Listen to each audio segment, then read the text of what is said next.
सौरभ जी, राम दरबार का ये जो चित्र बना है और बनाया आपने, क्या थॉट था आपका और इसमें किन किन चीज़ों का इस्तेमाल किया गया है?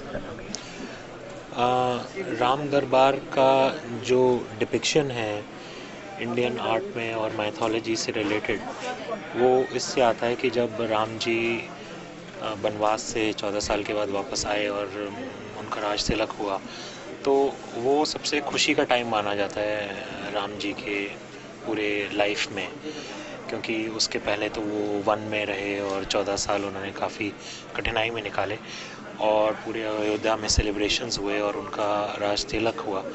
तो उसमें जो दरबार है उसका, उनमें वो एक बहुत ही एक्सटेंसिव फिगर है, क्योंकि उसमें भरत जी, शत्रुघ्न जी, लक्ष्मण जी सब आते हैं। लेकिन ये हमारा जो एक पॉपुलर वर्जन है राम दरबार का, जिसमें राम जी, सीता जी, लक्ष्मण जी और हनुमान जी, ये चार फिगर्स मेन आते हैं। और इसमें लक्ष्मण जी और हनुमान जी जो हैं वो एक तरह से राम के सेवक के फॉर्मेट में है, इसलिए उनके हाथ जुड़े हुए रहते हैं। और सीता जी जो हैं वो आशीर्वाद के उसमें होती हैं। तो ये उनका जो डिपिक्शन है, ये हमने माइथोलॉजी से लेकर और इंडियन आर्ट से इंस्पायर होकर बनवाया है।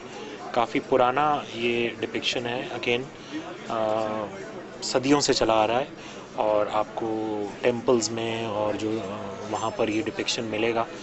और उसके बाद जैसे कि मैंने कहा कि उसको इंडियन आर्ट में भी हमारी जो कंपनी है ब्रिजबासी, उन्होंने ही उतारा था इसको, और अब हम इसको स्कल्पचर के फॉर्म में लेके आ रहे हैं। तो इसमें जो पोज है, बहुत इंडियन फिगर्स हैं। सीता जी का फिगर आप देखेंगे, अगर राम जी का फेस देखेंगे अगर आप, तो बहुत ही एक वो भाव है जो अगर आप इस मूर्ति को थोड़ी देर अगर इस देखेंगे तो आपको वो भाव नज़र आएगा मूर्ति में, और आपको अंदर तक आएगा। राम जी की पॉपुलैरिटी बहुत है पीछे राम मंदिर को लेकर। थोड़ा सा लोगों के, जब क्योंकि कोई भी चीज़ अगर ओवर कमर्शलाइज या ओवर पॉपुलराइज हो जाती है तो वो थोड़ा उसका लोगों के दिमाग में से उसके अगेंस्ट शंकाएं उठ जाती हैं।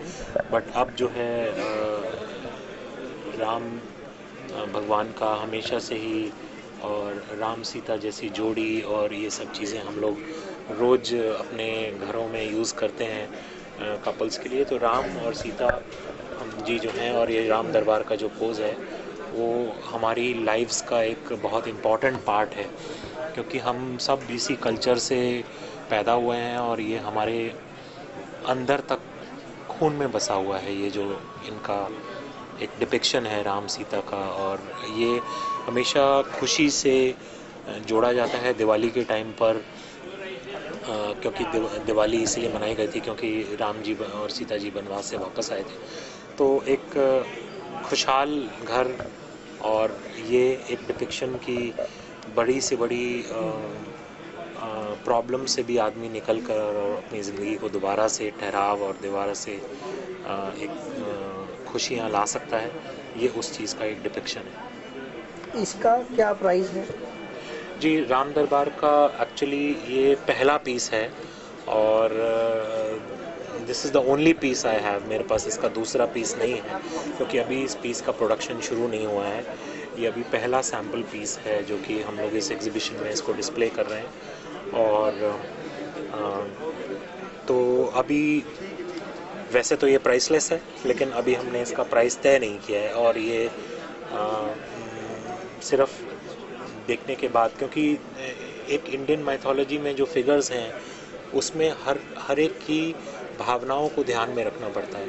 बहुत सारे लोगों के किसी भी फिगर को लेकर अलग अलग रिएक्शंस होते हैं, कि ये जैसे गणेश जी के बारे में होता है कि ये सूंड ऐसे इस तरफ नहीं घूमनी चाहिए, इस तरफ नहीं घूमनी चाहिए। तो सब लोगों के रिएक्शंस को ध्यान में रखकर ही हम एक किसी पीस को फाइनलाइज करते हैं, क्योंकि हमारी जो कि इन डेप्थ नॉलेज होने के बावजूद एक फिर भी एक लोगों का एक पॉपुलर रिएक्शन है। अगर आपको कोई मूर्ति घर में लगानी है और अगर आपके दिमाग में कोई शंका रहेगी उस मूर्ति की बनावट को लेकर, तो आप कभी भी उसके साथ जुड़ नहीं पाएंगे। तो इसीलिए हम लोग कभी भी कोई पीस को फाइनलाइज करने से पहले लोगों का रिएक्शन लोगों के सामने पहले पेश करते हैं। तो ये अटेम्प्ट यही है, ये पीस अभी आया है और ये पहला पीस है, तो इसके लिए ना तो इसलिए अभी इसकी कोई प्राइस तय करी गई है, और ये अभी उस स्टेज में है कि हम चाहते हैं कि लोग फेस से आइडेंटिफाई करें, लोग राम को देख सकें इस फेस में, सीता जी को देख सकें। तो ये अभी उसी अटेम्प्ट पर है और अभी इसकी प्राइस तय नहीं है। Thank you.